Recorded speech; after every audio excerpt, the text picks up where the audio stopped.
The next item is our yearly report from the school resource officer, Officer Marshall. Thank you for coming. Thank you. I just want to cover a few little things that I thought were important that the board would like to hear about. As my role as the school resource officer, there's a lot of different things that I cover. Law enforcement wise, I deal with disorderly conduct, juveniles, things like that. I didn't actually run the numbers to present to you. I didn't want to bore you with numbers, but just based on my caseload and things like that, I believe the amount of disorderly conduct students that I'm dealing with has been down this school year.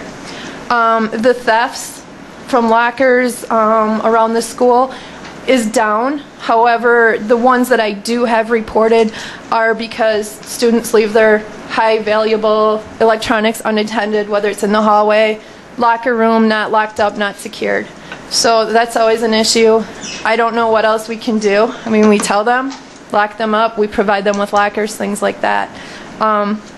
Drug cases, the two main ones I deal with and I see within the school district are possession of marijuana and paraphernalia, and also the prescription drugs.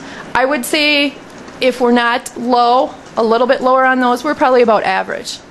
And I want to use this opportunity to just remind folks that not to keep old prescription pills in their houses, things like that. The police department has their drop box to get them out of the house because we know that kids will find them and who knows what happens to them.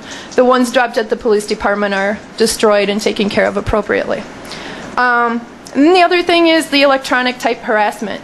Most of that happens outside of school and then it's brought into school, whether it's on Facebook, Twitter, cell phones, that type of thing. Cell phones continue to be a big safety concern for lots of different reasons, not just the harassment, the inappropriate images, but I'm receiving information about carrying weapons inside of the cell phones as well.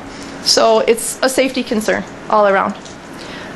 In regards to educational activities that I'm involved in, I do teach the GREAT program still within the middle school for the 6th grade classes. And that's about every other week, 2 days a week, so I can get all of the 6th grade students involved and get that taught to all of the 6th graders at the middle school. And I also include St. Mary's in that too, so I'm at St. Mary's as well.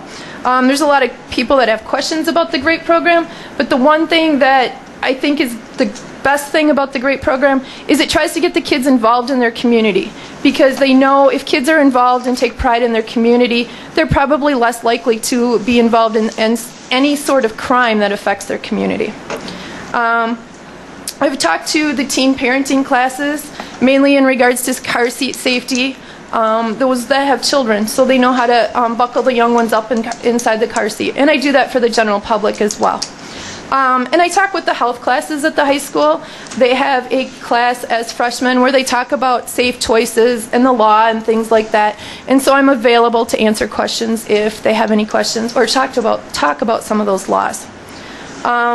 I've recently become involved with the Monroe County Child Abuse Task Force that works along with the guidance counselors within our school district and around Monroe County, human services and things like that. So that's something new to me. And last week I attended the meeting with the Safe Facilities Committee. So I'm on that along with Lieutenant Waddell. And I know the one thing that has been on everybody's mind is the vandalism occurring to the vehicles that all have ties to the high school parking lot. We're still taking tips in regards to that. There is a $500 reward available for any sort of tips that would lead to an arrest of a subject responsible for that. I've been in contact with the school resource officer from Sparta Police Department because there's a possibility of something happening there. I've received some information just to fill them in on what's going on.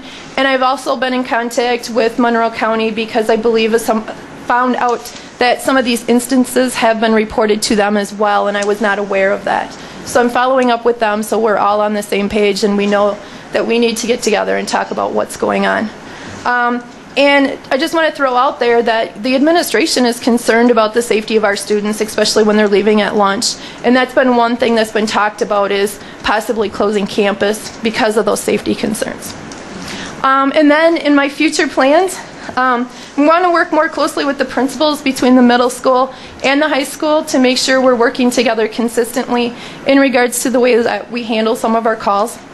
And I've also been asked, and I'm working on getting this together, is a safe driving or a mock crash presentation just before prom this year. Any questions? Thank you. Just a comment, it's good to have you there. Thank you. I think that's one of the best things we've done in the past. It's nice to look over there from where I sit and see that police car parked out in front of the school.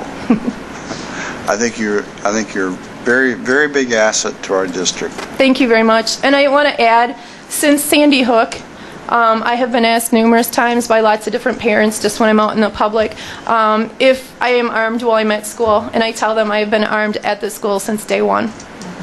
That nothing's changed that way. All right, thank you. Thank you very much.